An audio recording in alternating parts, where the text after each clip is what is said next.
хувь хүний хөгжлийн энэ сургалтанд ер нь хамрагдах нь ер нь тухайн хүнд ямар ач тустай ер нь яагаад ер нь хамрагдах ёстой гэдэг талаар танилцуулбал.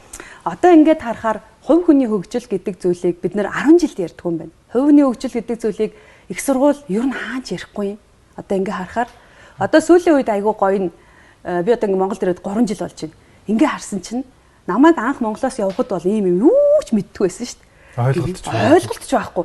Би одоо яагаад хүнээр амьдралаа заалгана гэж. Би зүгээр л амьдрчин шүү дээ. Би зүгээр ингээл их сургууль суугаал мэрэгжилтэй болж байна. 10 жилд надад ерөнхий боловсролын мэрэгжил олгож байна. Тэ? Би хөгжсөн хүн. Би ном уншдаг гэд ингээд байгаа. Би подкаст сонсдог. Би англи хэлтэй. Ингээд нэг юм бахан чадваруудыг би хөгжсөн гэдэг байгаа байхгүй юу? Тэгтэл тэр олон чадвар байлаа гэж та уйлсан хэвээрэл байгаа. Стресс хэвээрэл байгаа. Тийм үү?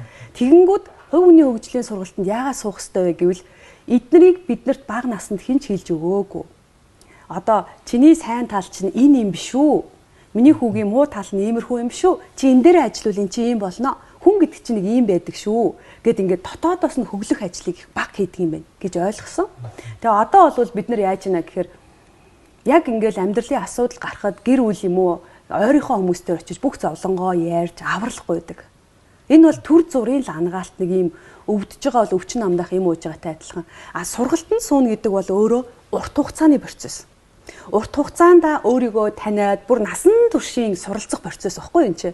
Боловсруулах гэдэг. Тий. Одоо жишээ нь би өнөөдрийн ануу ийм харагдчихлаа гэж бодоход маргааш тэгээд жилийн дараах ануу хөгжөөд ирвэл тис ондоо харах өнцөг, за энэ амьдралыг үзэх өнцөг, за тэгээд таны алсын хараа томордог, зорилгоч нь томорно, өөрөө та бусадтай харилцаа сайжирдаг, тийм үү?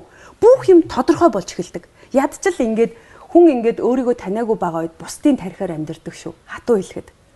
Хин дуртай нь таны амьдрал руу орж ирж зөвлөгөөгөө өгнө. Хин дуртай нь таныг ингэж амьдр гэж заана. Би өгн ингээ харахаар энэ толгой миний хэрнээ бусдын бодлоор би амьдрдаг гэсэн үг. Хүн өөрийгөө хөгжүүлээд ирэхээр өөрийнхөө амьдралыг өөрийнхөө гарт аваад окей.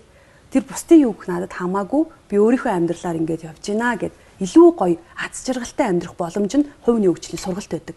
Тэгээд хувь хүн хэдийн хугацаанд хөгждөг вэ гэдэг асуултыг хамгийн их асуудаг. Би таны өмнөөс өөрөөсөө асуучхад энэ бол тэр хүнээсээ л бас болно гэсэн үг.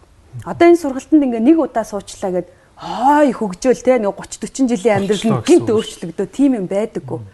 Хөгжөөл ахаар мэдгүй юм гарч ирээл. Өөрөөс хүүе ийм хүн байсан юм. Хүүе юу гарч ирээд байгаа юм бэ те. Маш их хүн ингээд өөрөө өөртөө одоо ажиллаад эхлэхээр гой юм гарч ирдэг, муухай юм гарч ирнэ. Бүр ийм юм надад байсан юм уу те гэд өөрийгөө хараад хүмүүс гайхдаг шүү дээ. Тийм учраас өөрийгөө таньжээж л энэ амьдрал таны гарт орж ирнэ.